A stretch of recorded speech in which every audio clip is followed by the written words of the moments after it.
Welcome to the other side of Lucy Letby. In episode 31, we're going to look at the case of baby I. And of all of the cases in this tragedy, this case reveals the malignant heart of the process by which Lucy Letby was convicted. This is an example of intellectual and scientific deceit on behalf of so-called experts who explain to a jury that disease is merely a sequence of events. Disease is not a sequence of events. Disease is a process. The prosecution said that Lucy Letby attempted to kill baby I on September the 30th, October the 12th, October the 14th, and October 22nd, the last being the date of the baby's death. So they ignore completely the period of time between August the 7th, 2015, when the baby was born, up until October the 22nd. And they present this case as if that didn't happen and that there were no consequences to the illness that baby I suffered in that period of time. They picked 4 dates on a continuum of a disease, and those 4 dates had Lucy Letby's name on them. And that's the only piece of evidence that separates Letby from anyone else who was involved in the care of those babies. So to attribute 4 actions as a cause of death in a baby who's been ill for such a protracted period of time is a deceit. Only someone without any understanding of pathology, medicine or science could make that up in good faith. And we will see that the mother of baby I had a normal pregnancy up until 15 weeks. We will see that baby I was born at a gestational age of 27 weeks. So that's extremely preterm. Anything before 28 weeks is extremely preterm. And the birth weight was 2 pounds 2 ounces, which is a good enough weight for that gestation. But the mother's pregnancy was very complicated. And as we will see in a statement from the mother, she had a 16-week scan. It's a fairly standard 16 to 18 week scan for a normal pregnancy, and no time during the scans were there any concerns. And she had breathed through past pregnancies, so she wasn't a prima gravida, and she wasn't the first time mother, and her reproductive system had been tried and tested. But then she says, 5 weeks after the first scan, her waters broke. So that would be 21 weeks into the pregnancy, practically only halfway through the pregnancy. The waters broke. We know that the baby was born at 27 weeks. So the mother had up to 6 weeks of ruptured membranes, which the Countess of Chester Hospital verified. And if you've listened to some of the other podcasts, you'll remember what I said about the first reactions of the human body. Even preterm neonates, the reactions are the same. Very, very primitive reactions. And they are bleeding, so that's the platelets stopping bleeding, and then there's clotting. That's the clotting system, which is a cascade of proteins that interact with one another to create the clot and block any ongoing bleeding. And we have our old friend, inflammation. And inflammation is the universal response to any injury, including premature rupture of membranes, because those premature ruptured membranes now have ragged edges, and they have exposed parts of them to the immune system that the immune system would not normally expect to see. And it's remarkable how the immune system works by evaluating shapes. If it sees a shape that shouldn't be there, it will react. So we're going to have inflammation starting straight away. Inflammation comes from the Latin word inflammatio, and inflammatio means conflagration. During the peak of Rome, it wasn't uncommon for whole streets and entire districts, in fact, to burn down because they were basically wooden buildings baking in the heat all day. And that's why the Romans came up with the word conflagration, to depict what happens when an entire street or a district burns down. And we use that word to describe the process called inflammation. It's a very powerful and destructive process if it's not regulated. So baby preterm rupture membranes at 21 weeks, usually we're going to see a preterm labour that's not going to go a full term, and a range of complications with that preterm delivery, including respiratory distress, necrotizing enterocolitis, and intraventricular hemorrhage, and that's where the little babies bleed into the brain. And of course, sepsis. But these babies get what's called the fetal inflammatory response syndrome. And syndrome just means it's a collection of symptoms that tend to present as a group and identify themselves as the process. So fetal inflammatory response to infection can cause damage to the fetus still in the womb, to the brain, to the heart, to the liver, to the lungs. It doesn't matter, because the baby can't regulate it. The mother regulates it for the baby. And it'll predispose the baby in the end to what's called bronchopulmonary dysplasia.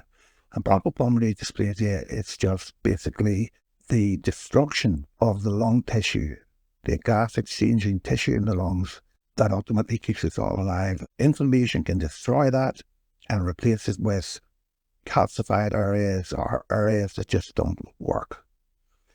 So BPD is a major killer in preterm neonates, and it's permanent in most cases. So we can see that the rupture of the membranes at 21 weeks was the beginning of the disease process that eventually took the life of baby I.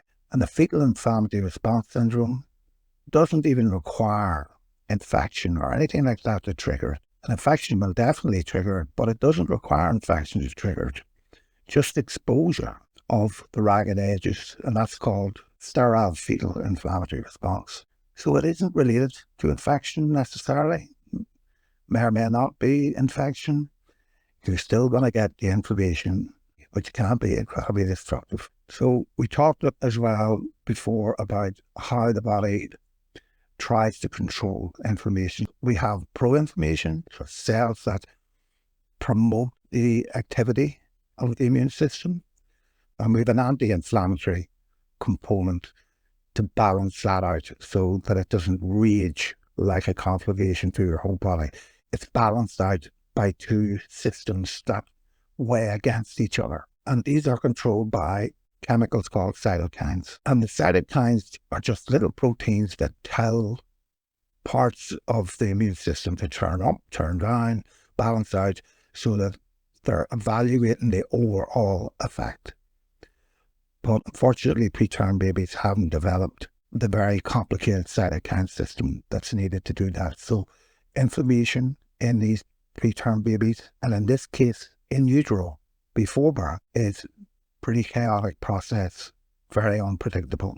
And then you get what's called oxidative stress. So even though we need oxygen and glucose, the only two things that will release energy into our bodies, oxygen itself is a very reactive molecule. Just look at your rusty gate. That's just oxygen.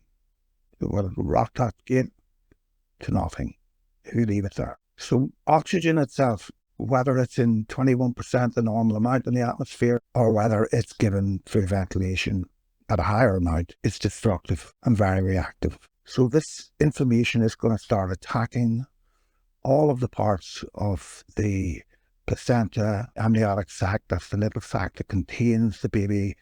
All of these are now going to be subject to the fetal inflammatory response and to the oxidative stress.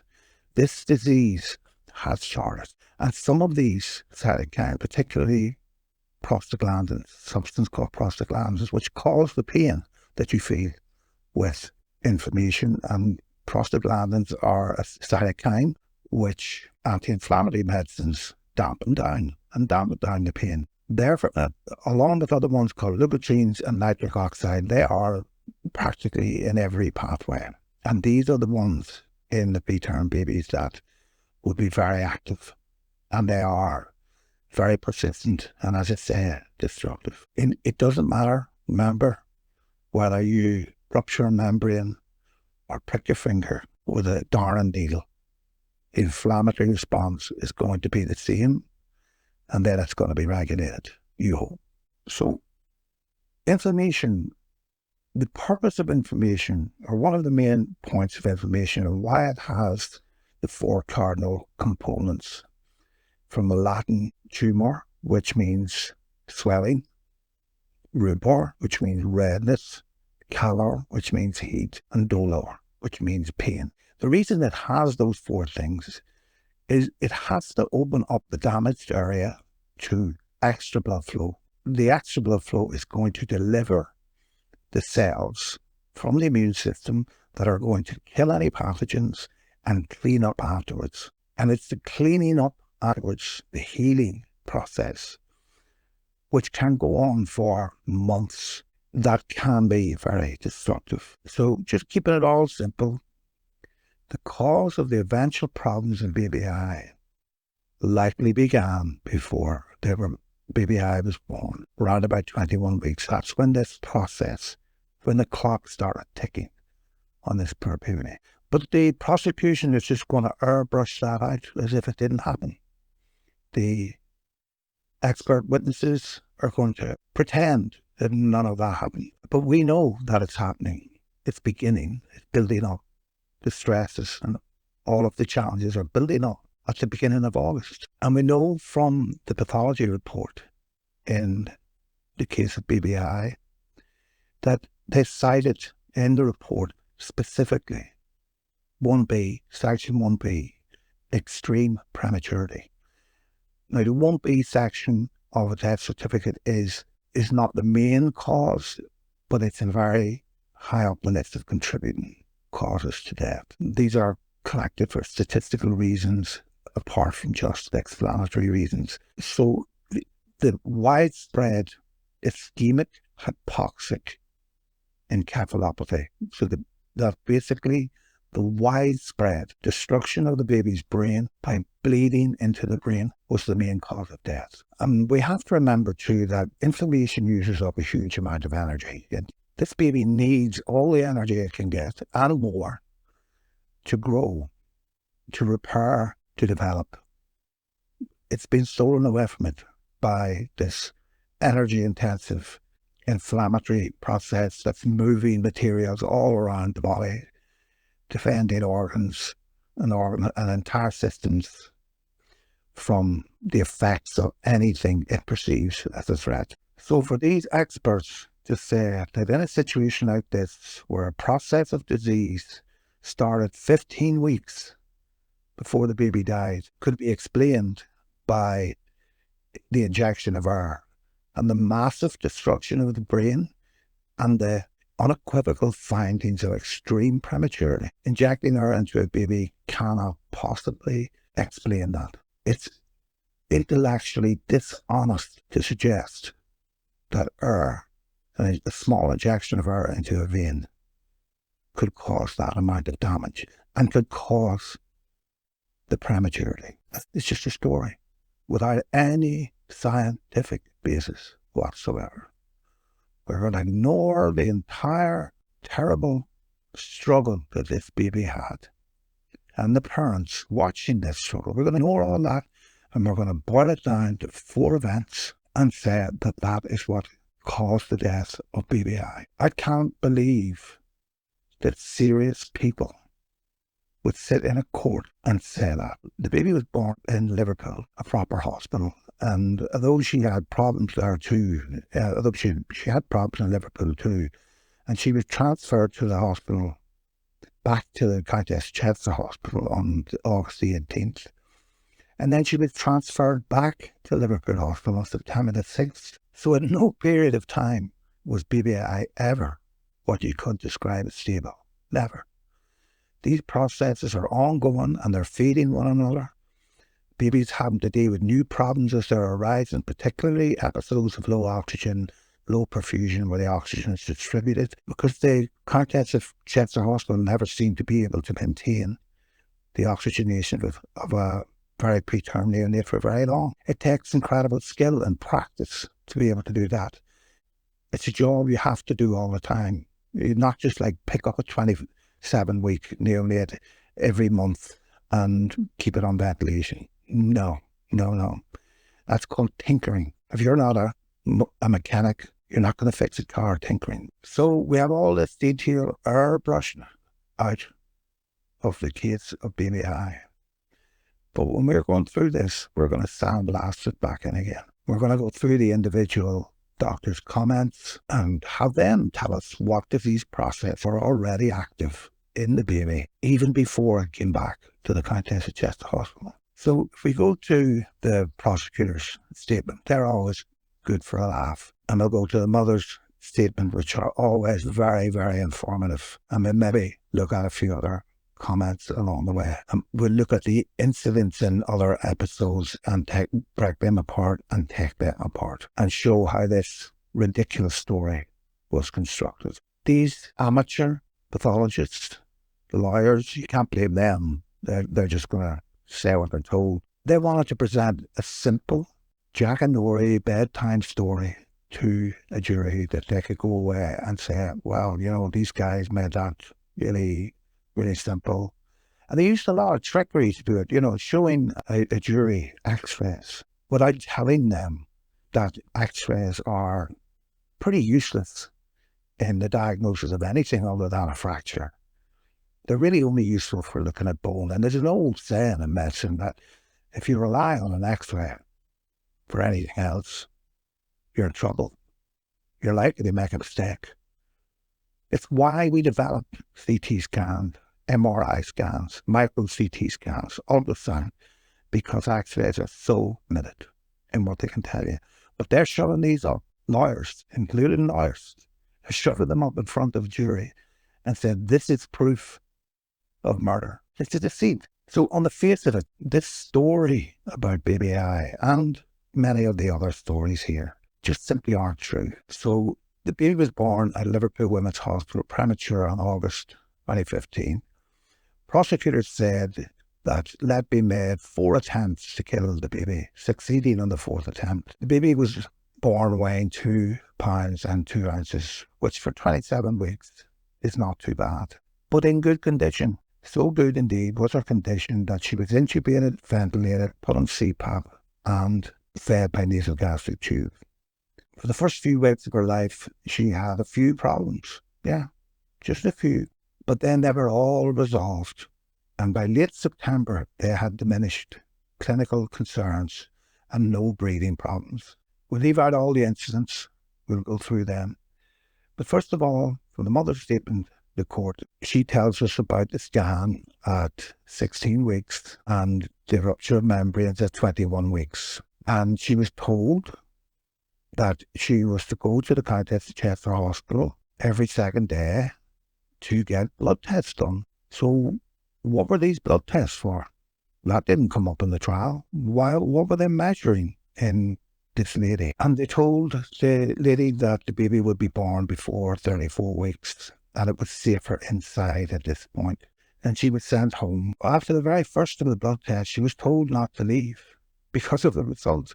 And she was transferred to Liverpool Women's Hospital. What was the blood test showing? That she was told not to leave. And why was that not in the evidence? That's what you get when you use a lawyer to explain pathology.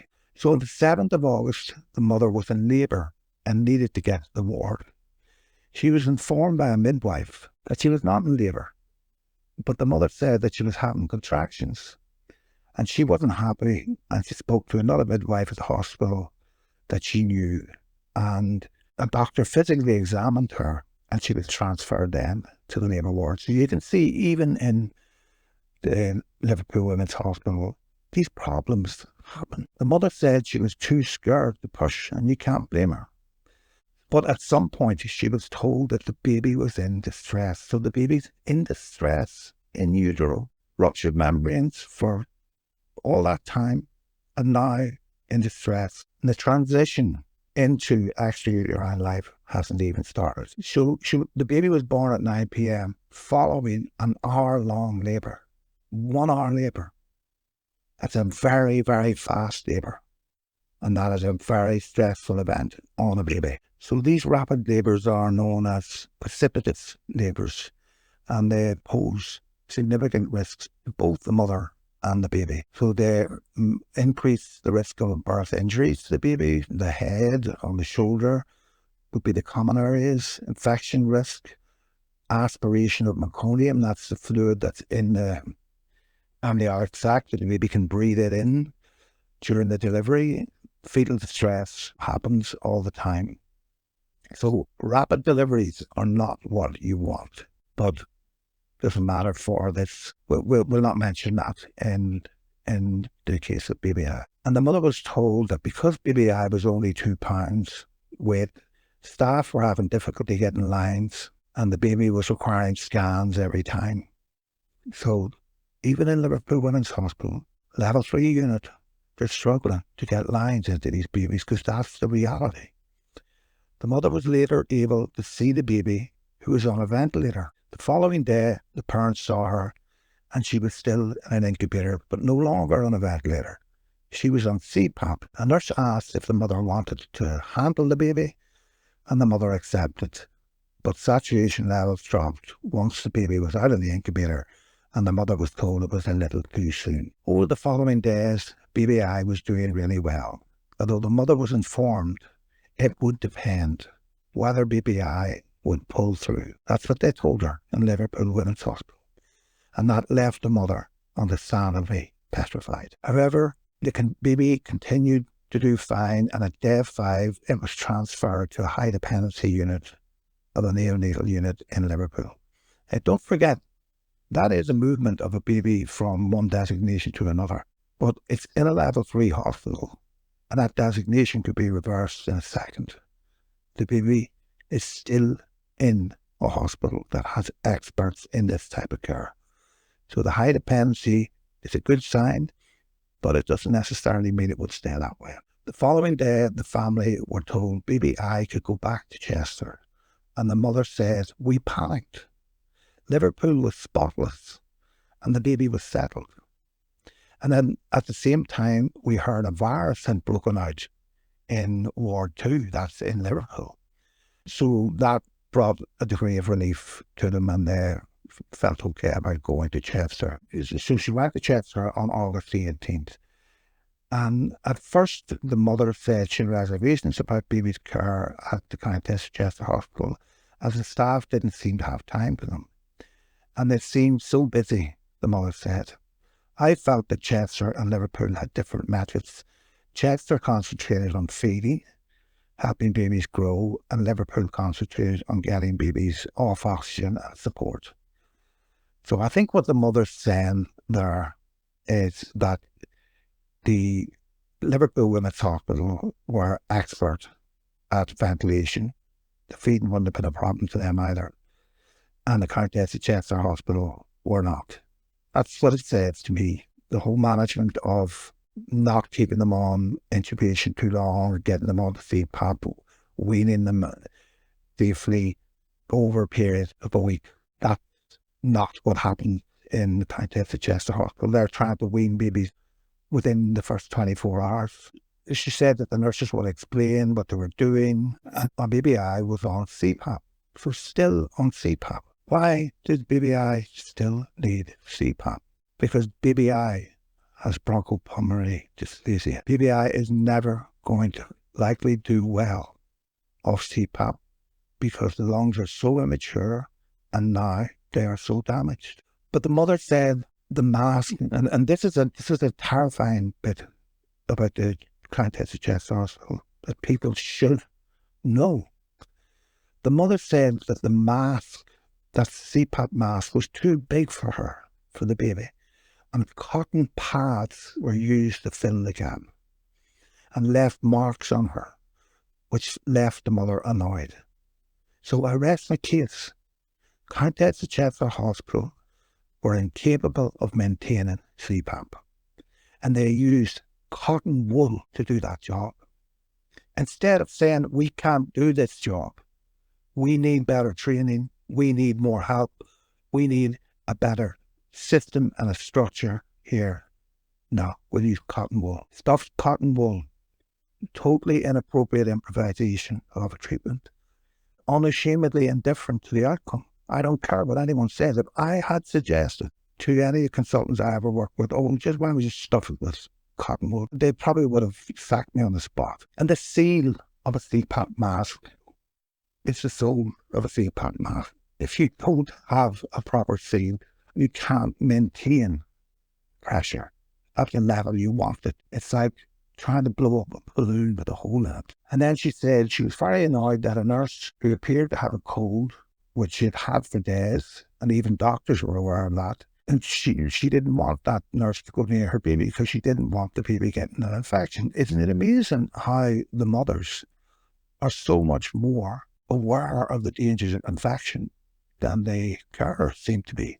And we've seen this in other reports, nursing surveys and different reports, where the nurses were forced by circumstances to work when they weren't well. That was highlighted, I think, even in the RCPCH report. So then the mother just goes on and says, the mother was at home when she received a call about the baby deteriorating, and she was transferred back to Liverpool. So rather than kangaroo care, which they talk about here, I think we could call this ping pong care, where the baby goes to Liverpool and then ping back Chester, pong back to Liverpool, ping back Chester. When the parents arrived, they were informed that baby I did not have necrotizing enterocolitis and had improved. So this is when they went back to Liverpool. The mother was not happy that tests were not taken to categorically rule out the necrotizing enterocolitis because it would have informed future care. There's an argument for it and an argument against it. And the constant visits to the hospital were taking its toll on the parents. So they split their time between the hospital. The mother goes on, as I said, she was changing baby I's nappy one day, and she was told by Lucy Letby that the girl's stomach looked swollen. And Letby said she'd keep an eye on it.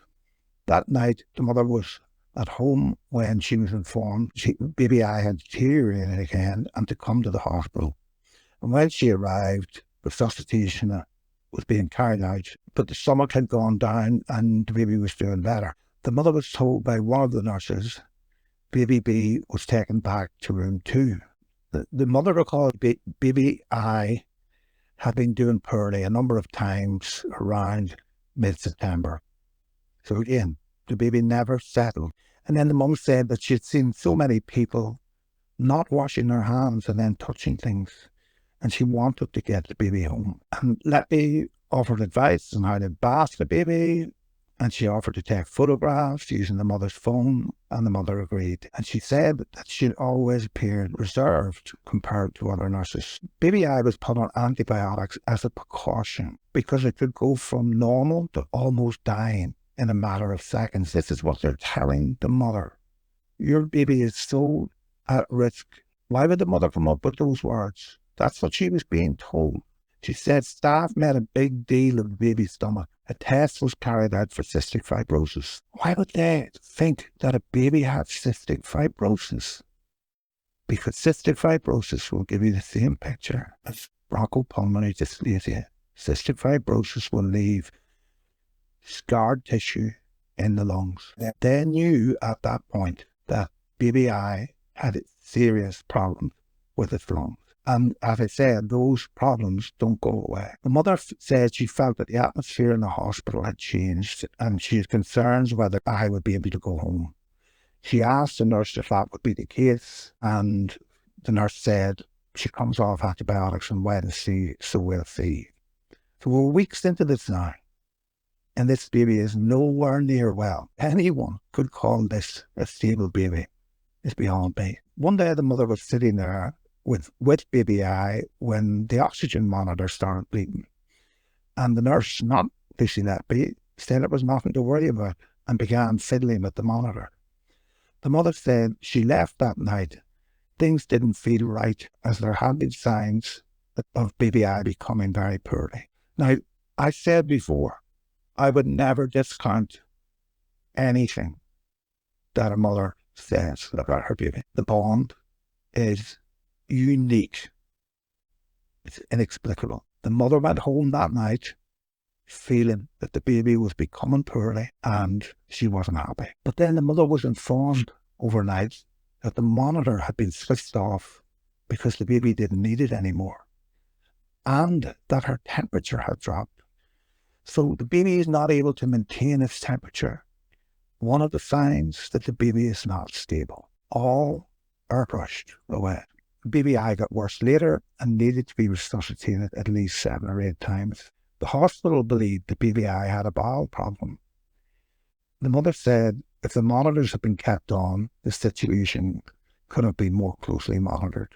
The baby recovered. And she said that after the resuscitation, there was still swelling in the stomach and bruising on the left breastbone. Well, of course, there's bruising on the left breastbone because people are doing compressions on a very small baby. And the mum goes on to say she kept being resuscitated, and the parents were informed about observations every day. The doctor told the parents they were concerned that she wouldn't be able to make it. Why was that not in the evidence? It was read out in court. Why did the defence not question which doctor told the mother that they were concerned that BBI was not going to make it? Because BBI has gone through so much in this very short life. A couple of days later, BBI picked up, but was told by a nurse that BBI heartbeat was still too slow. So this is, again, it's ongoing. This is what I mean about progression of disease, the change in the characteristics, the change in the symptomatology, the different pathology that's going on, different interactions of systems, one with the other. And now we're going to have it broken down into toddler simplicity, just so that we can get the jury to see that Lucy Letby was a murderer. Even though this mother has been warned twice now, her baby has never been settled, and she's been warned twice that the doctors are fearful that the baby is not going to make it. A nurse suggested to the mother at the time that the baby be baptised. So we can see even at that stage, the staff did not think the baby was going to make it. Also, including the doctors, the mother said that she felt that if she got the baby christened, she would be given up. But she, in the end, got the baby christened. After the christening, BBI deteriorated again and was transferred yet again by ambulance to Arrow Park. So she's doing a tour of the neonatal units in the northwest. And that was on October the 15th. It was such a long way now from August when the baby was born. This baby has never, ever been well. They've told the parents when she got to Arrow Park that there was nothing wrong with her. And the mother felt the staff were being rude, and she felt that she had to defend the Countess staff. What was she defending them from? As they had tried to save the baby's life time and time again. At Arrow Park, the doctor told the mother he couldn't understand what she was saying. And we're told by BBC or whoever it was that Lucy Letby failed an assessment for lack of empathy. And we have a mother here saying that a consultant who's looking at a baby that he knows is probably going to die is talking to a mother in such a way that he says, I don't understand what you're saying. Do these consultants, do they get assessed on empathy? Is that part of their training? No, it is. The nurse said she was going to give baby some milk. And the mother said, no, she's nil by mouth. So even in October now, she's still nil by mouth.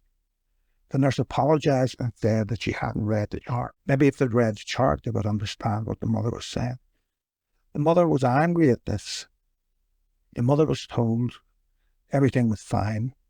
But when the baby was turned over, she collapsed. The mother screamed at the doctor to do something. The mother said the journeys between the hospitals would take it out of the baby. That's a colloquial expression for stressing the baby out. And she's absolutely right. So BBI improved and was transferred back to the Countess of Chester Hospital on October the 17th. So all of this stuff here, the mother's experience and her description, it's all been boiled away in the evidence of Gary Evans and co. We're just going to ignore all of this as they tell their stories. The mother said at 12:30 a.m. on October the 23rd, she woke to find that she had a missed call from the hospital. She rang through to a nurse that the child had taken a turn and had been put back on a ventilator. So we're back right to where we started. First, ventilator, October 23rd ventilator. The mother said she had to get to the hospital and she wasn't happy about baby I being put back on a ventilator after all this time. These are the mother's words. She wasn't happy about the baby being put back on a ventilator after all this time. When she arrived at the hospital, the staff, including Letby, were trying to resuscitate the baby, doing this for 20 minutes. And sometimes the mother said to them, "You can't keep doing this anymore." And resuscitation efforts ceased. And then we go into Letby was smiling and kept going on about being present at the baby's first bath and how much the baby had loved it. And the mother said, "I wish she had just stopped talking. I think eventually she realised it wasn't something we wanted to get into right now." What was Letby trying to do? She was trying to, in her own clumsy, awkward way, support the person. And she just wasn't good at it. You need training in that. The mother was told the postmortem would be needed for the baby and the cause of death, because the cause of death was not known. Well, it was known after the postmortem. And then in a subsequent statement, the mother clarified a few points from her original statement. It was at the time she met Lucy Letby as she was changing baby's nappy. So the police have called the mum back to change her original statement. Letby had remarked on the baby's stomach. And so the mum said that she would normally attend the hospital at 9 o'clock each day and do the same thing, just checking things, speaking with the staff. And if the baby was not on the feeding tube, so the baby is still on a feeding tube, the mum would feed the baby. And she'd also meet with family in the canteen. At around 3 p.m, Letby walked into the room by the window, about 6 foot away from the mother and the baby. And she said, "I've noticed her belly is extended to the end. I'll go and check with the doctor." So again, we're in the realms of storytelling. We're know that she's 6 foot away, and wonder was she 6 foot away because she had a cold and she didn't want to sneeze over the baby. I don't know. It's just not relevant, I don't think. The mother's been asked to change this statement. A medical staff member checked. So Letby said that the doctor would check it, and the doctor did check it, and the doctor said there was nothing wrong. So we'll leave the link. You can read yourself. It's just, for me, a sad story, and it depicts the real human tragedy involved in all of it. And it also shows to me that the National Health Service, which was 75 years old, hasn't learned anything. It's just not fit for purpose. When I went to work in Manchester in the 1990s, I was astonished at the level of poverty that I encountered and the indifference that I encountered towards patients. And it seems very much to me as if that hasn't changed since the time I was there, which is shameful. It's not the heart of the English people or the British people. It's their systems. It doesn't work. British are going to have to fall out of love with the NHS to get themselves a proper health service that treats everyone equally. It's the goal of everyone in medicine that everyone has equal access to the best care we can provide. There are limitations, of course, all of that. But there are countries in the world that can overcome that. There doesn't seem to be any willingness to do it here. And it's very, very sad that 30 years after I was in England working in the NHS, the same things are happening. So we look at that statement now from a consultant in neonatology. So this is from Liverpool Women's Hospital. Consultant is, they're simply reading out a statement like she's not there to be questioned. And she's given details again about the baby's birth and the breathing support and the CPAP in the readings consistent with infection, pulmonary antibiotics, lumbar puncture, phototherapy. This is the good state the baby was in when it was born. So the baby's also got jaundice now as well. And on all the stages, the baby continued to be very stable in spite of having an infection. Baby I later had desaturations of bradycardia. And the second line of antibiotics were started. The weird definition of stable. The infection markers were low, but that don't really mean much. but the white cells were elevated. A program of 5 days antibiotics began, and after a short gap in feeds, baby continued to be fed. So start feeding, stable and taken off CPAP for short periods of time. On August 18th, baby I was stable on CPAP, having 4 hours off if he tolerated. Baby I was kept nil by mouth and was stable on the night of September the 6th. Then there was a mechanical obstruction on September the 7th, and the baby had to be intubated. So how long did that baby go without oxygen into the lung because of that obstruction? This is an obstruction of which we will read throughout this trial. No one's ever seen before, or I have no experience of that happening. It does happen. And this is a level 3 unit. This is not the Countess Chester Hospital. These things happen. And when they were intubated again, the gases improved. But we don't know what damage happened to the baby during that time. Every tissue in the body, how long was the brain without oxygen, we don't know. Feeds gradually increased. The course of antibiotics ended after 5 days. Baby continued to tolerate the build-up of feeds, with the signs that the baby did not have NAC. The expectations were the baby would return to the Countess of Chester Hospital and continue to improve. And then we have an unnamed nurse for the baby, a statement to the court. And she said that there were massive staffing issues at the Countess of Chester Hospital at the time. And there was a lot of people coming in. And it was mainly Lucy doing a lot of excess shifts. So that's going to really impact your probabilities, isn't it? Because she was qualified to carry out emergency care if required. But she had no empathy. So we feel her that. She's qualified to carry out emergency care. But we'll put articles in the paper that say that she's no empathy. What would you rather have when you're lying in an accident in emergency? Someone with empathy or someone with competency? The nurse said Lucy was young, living in the doctor's hall of residence and saving up to buy a house. What an awful crime. And she was single, and she was willing and wanted to do extra shifts. And I have known many people like that in my time. And then the nurse said that during the resuscitation of the cardiac arrest, the nurse says she recalls a point when the bowels went massive and caused another collapse as it had impacted the lungs. What caused that massive dilatation of the stomach or the intestines? CPAP, resuscitation. Not Lucy Letby putting her into a nasogastric tube.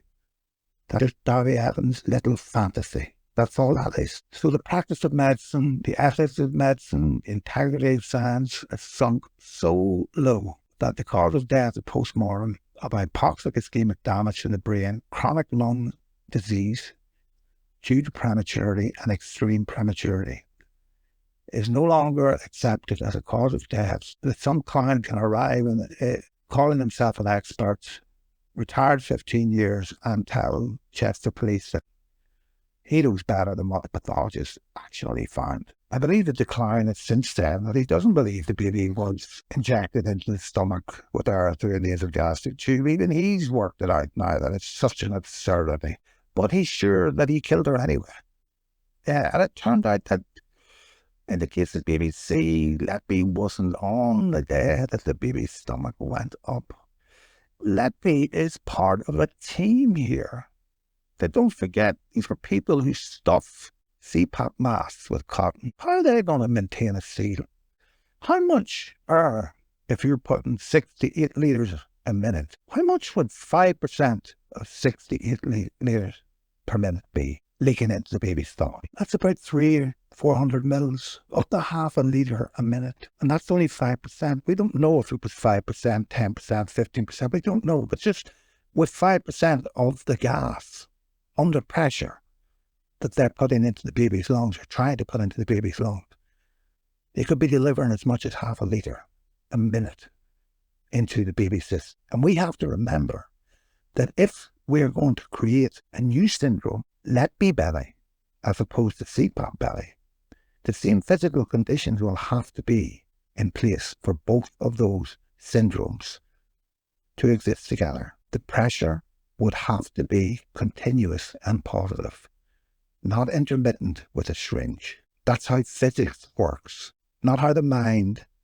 of Barry Evans works, but how physics works. So I'll make just one last point in this podcast. I believe it's not unreasonable to infer that from the scans, the ultrasound scans of the brain, and particularly from the histology of the autopsy, the histology is this preparation of the little slides, that they can show a rough, at least a rough timing of when the bleeding took place into the baby's brain. Because in the early stages, they're going to give a different picture. After 1 week, they're going to give a different picture. After 4 weeks, they're going to give a different picture. Now, you couldn't time it to the minute, but you probably could get 2 or 3 pathologists that would sit down and say, yeah, I think that bleed happened then. I think that bleed happened then. I think that bleed happened then. Because all this bleeding into the brain is causing all these collapses.